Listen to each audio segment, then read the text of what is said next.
Hello, NAMI family. This is Mary Giliberti, your Chief Executive Officer, and July is National Minority Mental Health Awareness Month.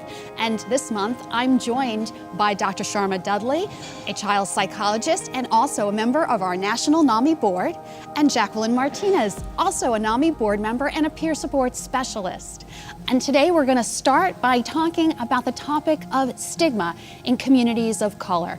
We know that people often don't seek help because of the shame and blame around these conditions. So Sharma, why don't you start us off and talk a little bit about the issues of stigma? Yes, stigma definitely exists in the African American community. Oftentimes, African Americans, basically growing up, we're taught that we're from a strong legacy of people and that we don't seek mental health services. Oftentimes, mental health services are associated with being crazy. There's nothing wrong with you. If you do have a problem, you should seek help from your pastor or from someone that believes in prayer and healing. Jackie, what do you see in that area? Well, stigma in the Latino community, my experience is that everything's a secret. So I grew up with, you don't tell anybody that you have issues going on. We deal with things going to the Catholic priest, or we get some kind of exorcism. And it's very scary growing up and not being able to share with people what you're experiencing. Sharma, I know you are a child psychologist, so you are really attuned to the issues around youth in community of colors. Can you discuss that? Well, even with young children, oftentimes African Americans who seek help, oftentimes seek help for their children when the issue becomes a more serious problem. Maybe the school has identified an issue. I can even recall working with a family years ago where the mother was saying to the child, you don't really need this service. I don't know why I have to bring you in here. And once again, as Jackie said, it's the stigma and keeping secrets. You know, you shouldn't have a mental health issue.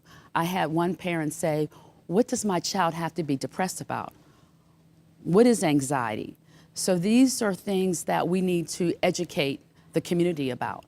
Oftentimes they're not educated, they don't receive information when their child is labeled, and oftentimes in African American families, the children are mislabeled or misdiagnosed, and that needs to change.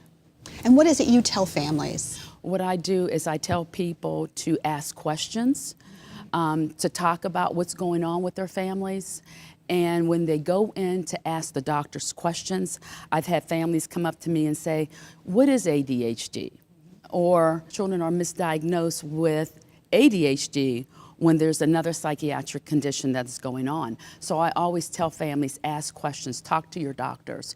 And what I do is I go out into the communities and I educate families about mental health diagnoses. And I say to them, you need to know about a mental health condition like depression, like anxiety, in the exact same way you want to know about diabetes and obesity and asthma, because mental health issues are very common. 1 in 5 children has a mental health condition.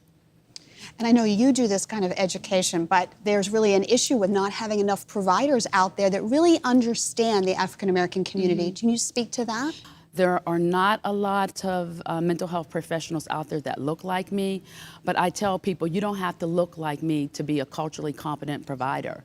You can get training, you can get education, and that's also very helpful. And you also need to learn a little bit about the culture and the people that you're working with.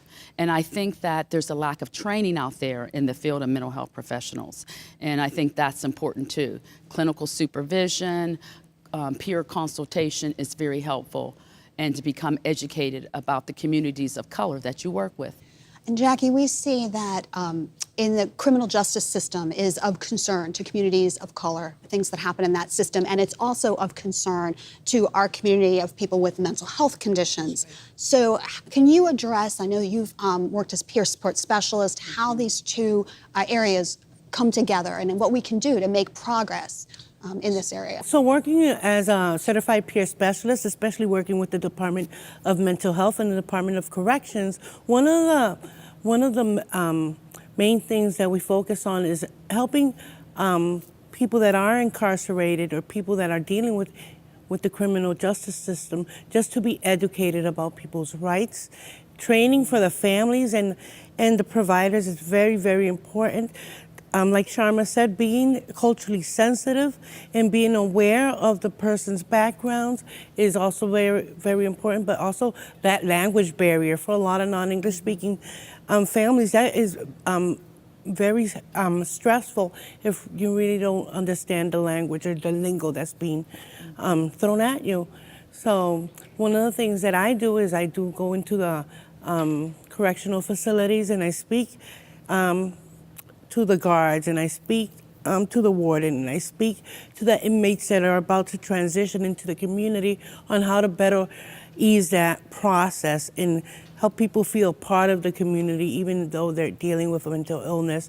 It's okay to have a plan and help people follow through that plan. Thank you so much to Jackie and Sharma. This has been a great conversation. At NAMI, we work to be an inclusive community, and I hope everybody will participate in National Minority Mental Health Awareness Month.